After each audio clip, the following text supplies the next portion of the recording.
All right, welcome back. And I say back because we've had 50 of these, and surely you've seen at least one of them before, okay? Like, this is our 50th episode of the Roast It Yourself podcast, brought to you by Coffee Bean Corral and Current Crop Roasting Shop. My name is Stephen Burnett with Coffee Bean Corral in Jackson, Mississippi. And with me, as always, is Catherine Mansell, Certified Q Grader and Director of Current Crop Roasting Shop in New Orleans, Louisiana. Catherine, how is everything going? It's good. I'm pretty excited that we've had 50 episodes. I can't believe it. What a milestone.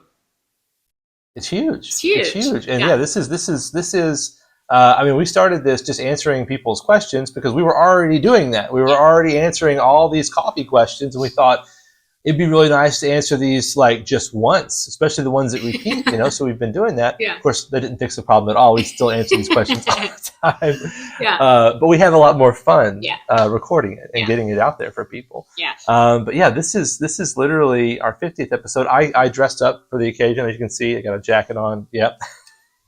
No, I am actually in Chicago. My wife is at the American Geriatric Society's annual conference, presenting a paper, and so I came to do this thing right here and carry her purse. Very nice. So that's yes, but I snuck some time here because each week we set aside about 10 minutes to field questions from home coffee roasters and professionals alike about roasting, tasting, and most importantly, enjoying coffee.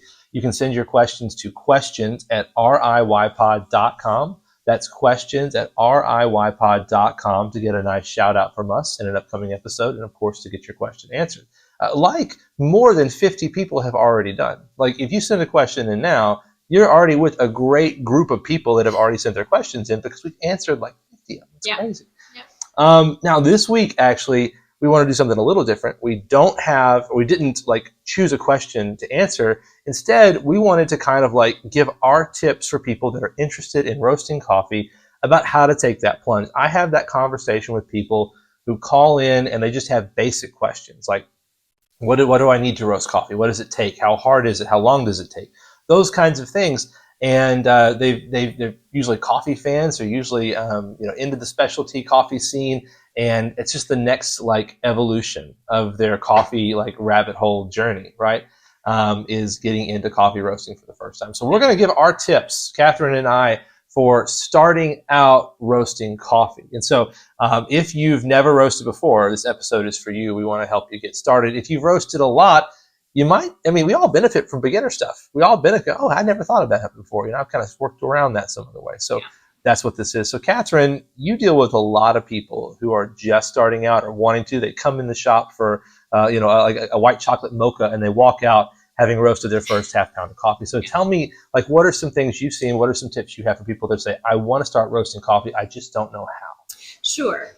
Most of the people that come into the shop in New Orleans have never seen unroasted coffee before, but most people know what they don't like. So we have so many options here that when people come in and they figure out that you can actually roast coffee without a massive roaster that they see in big roasteries, their first question is, well, which coffee do I start with? So I always ask, what do you not like about coffee that you've tried before? And that helps sort of narrow down the region a little bit. But most of the time, if they've never roasted coffee before, they don't have any, extreme positives or negatives with what they like or don't like. I start off with Central American coffees. And I do that because they're easier to roast when you first get started because almost all of them are the same size, which of course you want all of your coffee beans to be in the same size. They go through screens and they're supposed to be pretty set, but Central American coffees are consistent in size and shape and densities. So I start people off. Most people have had like primarily the Central American, South American coffees anyway, right? I get people that call me and say, I want to roast my own coffee. I really like this blend, and they'll show me they'll take me to the Costco medium roast, right, or something like that, and like, what coffee do you have like this? And so in general, most of those those kind of cues, like if it just says medium roast, I'm going Central or South America. You can medium roast any coffee in the world, but if that's what the identifying factor is, it's probably Central and South American. Right. Probably gonna like it. Sorry, go ahead. Yeah. No, that's totally fine. A lot of people will say either, I hate coffees that are fruity or I love coffees that are fruity. And then it's really roast level that people struggle with. How do I start? What do I like? What do I not like? And a medium roast is always going to be the easiest way to start. Because if you're used to wherever you get your coffee from, you don't know what the roast level is. Starting off with a medium roast gives you just a balance between everything. And then when you come back, you say either, it was too thin, then we know you probably like a dark roast, or it's too roasty, then we know you probably like a light roast. So going with something that's easier to roast and starting with a medium roast, I think is the best way to get started. I think that makes a lot of sense. People, and I think this is just something kind of in the water, so to speak, in the ether. People think that a darker roast is necessarily stronger, right? Like in the sense of like flavor or even caffeine. And we've done an episode on this. There's a minute difference in caffeine quantity, per milliliter. There is a difference, but really it's not going to be very perceptible to us as coffee drinkers. But what most of the time, some people say, "Oh, I want that dark, really intense coffee." You can get a very intense medium roast or even a very intense light roast. The body is probably going to be a little lighter on the light roast. That makes sense. But a lot of it has to do with the way you brew it. If I take a light roast and put that in like a French press or an AeroPress, it's going to have some body to it. Yeah. So there are things you can do, and a lot of this is just drilling down to, you want to get into coffee roasting. How are you brewing the coffee? What do you expect from the coffee? What is good coffee to you? And I know that's not helpful necessarily in the like how to do something. Well, what do you like? But it does help narrow down and get people to the point of being able to create the coffee that they want to drink, which is literally the whole point. Yeah. For me, okay, so Catherine, so they kind of have an idea of what kind of coffee they want to create. We sell roasters. We sell the fresh roast. They're amazing. And people ask me, is that like an entry level roaster? And I got asked that the other day on the radio. They said, is this like a baseline model? And I'm like, I want to say yes and no. I want to say yes. It's like, it's not the $50,000 commercial roaster, right? But it's just because it's at that lower end of the spectrum at entry level doesn't mean that you can't use it for years. Right. And it's my go-to roaster. Yeah. It's my go-to roaster. Yeah. But say somebody doesn't have $200 to slap down on a fresh roast to get going that way. Like, what are some tips you have to get people into, like, dip their toe in the water while they're kind of putting some money together to get a home roaster? Well, there are many different ways to roast coffee without having a coffee roaster. I know there are plenty of companies that sell little popcorn poppers where you can roast 2 tablespoons of coffee at a time. I've seen people roast coffee in a skillet.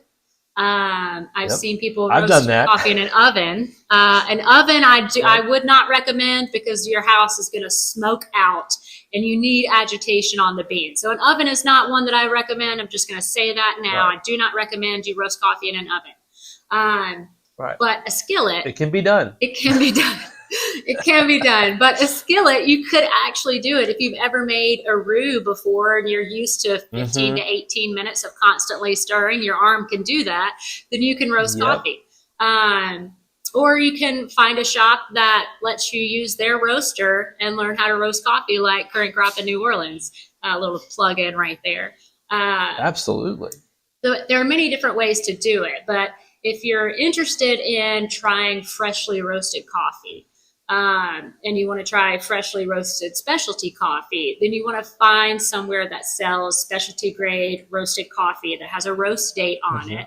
And then you can go and try different roast levels and see which one you like. And then from that answer, whichever one you liked, opens up a whole world of, you probably like this entire region if you like this one coffee. You like this roast level, everything in this, everything that you find can be roasted at that roast level, and you can see what you think. So once you figure out how to do it and that you want to do it, then it sort of opens up, and then you go, well, which roaster do I want? Right. And so we had a couple come into the warehouse the other day. not really knowing what we were. They kind of thought that we were like a Trader Joe's where you could just come in and you scoop out whatever coffee beans you want, Right. take it to the. It makes sense. I'm like, why don't we cool. open that? That That'd sounds be cool. amazing. We Yeah. should totally do that, right? But they came in kind of not knowing what we were, and they didn't know if they wanted to, like, they're interested in coffee, they're interested in roasting, but they didn't really know what they're getting into. Of course, I took them down the rabbit hole. Right. That's what I do. Yeah. And they left, and I said, look, you know, they're going to go home. They're like, I want to roast it, but I don't want to invest in the roaster just yet. They bought like a half pound of coffee. And I said, you know, get your cast iron. You got a cast iron at home. It can get smoky. Mm-hmm. And the hard part with the cast iron is you want to have it hot enough to actually roast the coffee, but not so hot that it scorches the coffee. You got to keep that coffee moving like the roux arm. You got to have the roux arm going. Yeah. That's all true, but you can't go so fast you're flinging the coffee out, or too slow that you're not. It's difficult, but it can be done. Yeah. And I just said, hey, if you have a camp stove or a grill outside, that's the way to do it. And so they were like, I've got a camp stove, and so they're going to go home and roast it that way. So you can literally do this. I forgot about the hive. The hive. The hive roaster. The hive is so cool. Mm-hmm. The hive is so. Yeah, you probably already have cast iron. Yeah. If you want to get to like, and by the way, everything I've heard, I've never used one, but everything I've heard of the hive roaster, the hive is an aluminum. I think it's aluminum. Like, looks like a little dome. Yeah. And it has a wooden handle, and you shake it over a flame. They sent Doesn't me really one. work, from what I understand. Huh? They sent me one. I'm going to practice it, and then I'll show everybody. What? Okay, well, I'm going to be flying from Chicago directly to New Orleans so that I can play with the hive. Unbelievable. Okay, you get all the cool new toys. So, well, we should talk about that one later. Absolutely. Okay, but that is one. It's like, I think it's like $70, $75, something like that. So a little more than the cast iron you already own, but less than electric roasting machines. You're still going to do the work, but you don't have the issue of flinging the coffee beans out. And you can apparently get really, really good results out of this roaster. I think it's 100 grams at a time is the capacity on that. I think so. I have to check. Yeah. Yeah. But check out the hive. That's a really, really cool tool for roasting coffee. And so, yeah, there's a lot of ways to get in. But as far as tools go, if you don't want to buy anything, cast iron works. Electric popcorn popper, they're like $25 at, like, I saw them at Kroger the other day. So like your grocery store has them, Walmart has them. Those little whirly pops, you know, that you put it on it's like a metal pan you put on the stove, and you turn the crank and it moves the arm in the middle. Yeah. Those things people but you can roast a decent amount of coffee in that. People have been doing that for a long time. So the cool thing about coffee roasting is, home coffee roasting especially, is that we're very scrappy people. Like, the community has invented and created and built and duct taped together all kinds of different ways of roasting coffee. And if you want to, all you're really doing is applying heat as evenly as possible. Yeah.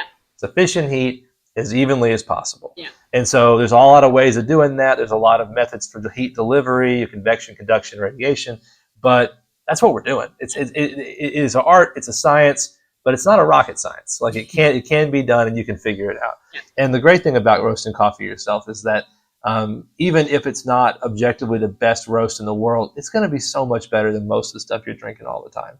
Like, it's going to be fresh, you know, a couple days off of that roast. It's going to be really sweet. Yeah. And yeah, it's going to be great. So, but anyway, okay, we're getting on a longer episode here, but Catherine, what other tips do you have? I want to know some more things, like, in terms of, like, what should people expect when they sit down to roast coffee? Because they hear all these terms. They hear about first crack. They hear about yellowing and drying. Can you just walk us briefly through the roast process? So somebody, if they've already got the beans and they've got the cast iron and they want to turn this episode off and roast it, like, what should they expect? What should they watch for? You should watch for the 3 different phases. That's where I think that's where people get really confused. Roasting coffee is 3 phases. That's it. You see the beans go from their raw unroasted color through their drying phase, through their yellowing phase. Then you have a reactionary phase where you hear everything pop, and then you have a development phase. So really what you're looking for, the beans are going to turn from the raw seed-like color, light pale yellow, darker yellow, start to get into tans and browns, pop like popcorn. Your first crack lasts more than a few seconds. So you hear the first couple of pops, you still have about 1.5 minutes to go. So hold out and let the entire first crack happen. Don't throw your beans every time you hear the crack. Let that first crack fully finish, a minute and a half or so, and then it gets quiet if you're shooting for a medium roast. But I've had people right when they hear the first pop turn off their roaster and cool it down. You need so much more time for the first crack to happen. You need that entire reactionary phase to happen. And then if you want to see a dark roast, you have to let it go through into the second crack. A lot of people get really nervous when they're going for a dark roast and drop it too early. You're going to have a lot of smoke. The beans are going to get dark and oily. Things are going to get really hot. You're going to burn coffee. But if you want to see the entire roast, let it go all the way through. That's why you get seasoning beans at first, practice beans at first, so you can see everything as it happens. Just experiment with it. Expect mistakes. Watch out for how hot everything gets, and have fun. Yeah, and do it all in a well-ventilated area, given all the smoke and the fumes and everything else. If you live with people that get mad when the fire alarms go off, maybe do it outside because they might go off, even if you've got a pretty killer vent. Yeah. Especially if you're going into that. If you start seeing oil on beans, you've got a lot of smoke happening. So be aware of that as well. But man, so look, this was our tips, our 50th episode. I'm not gonna ask Catherine. I always ask. I'm not gonna ask. We left a lot of things out. Oh my gosh, there's so many things you need to know, or what benefits you to know when starting coffee roasting. And so that's what the community of coffee roasters that listens to this show, that's what you guys are for. Y'all are here. You don't just here to look at our pretty faces, listen to us talk about coffee. You're here to hear what we said and then fill in the gaps so that these newbies that are getting into coffee roasting can enjoy themselves and have a great first roast and a great experience all the way through. So put that stuff in. Put your own tips for what do you wish you knew when you first started roasting coffee in the comments. You give us 5 stars. Why not? Because it's free. It doesn't cost you anything. Just give us a 5-star rating. Share us with your friends. Share us with your family. People that know you roast coffee. Look, it's nice to kind of have the mystique and the magic around it. And I just asked Joe for coffee, and he just produces this amazing coffee. But let people a little behind the curtain and see how you do it, which is by listening to us and consuming all this amazing content that we and other people are producing about coffee roasting. We want to see the Roast It Yourself podcast continue to grow, take over the world, and reach more people, and we can't do that without you. So please, thank you very much for sharing and liking and commenting and all those things. We could also not do this without our awesome fellow employees, co-workers, co-laborers in coffee at Current Crop and Coffee Bean Corral, the Rancher program. We appreciate you guys so much, especially those that edit our audio and make us sound and look good. You guys are amazing. Couldn't do it without you. Remember to send your questions, any questions you have about coffee roasting, tasting, or enjoying, to questions@riypod.com. Otherwise, have a great day and happy roasting. Happy 50th episode. Happy 50th episode.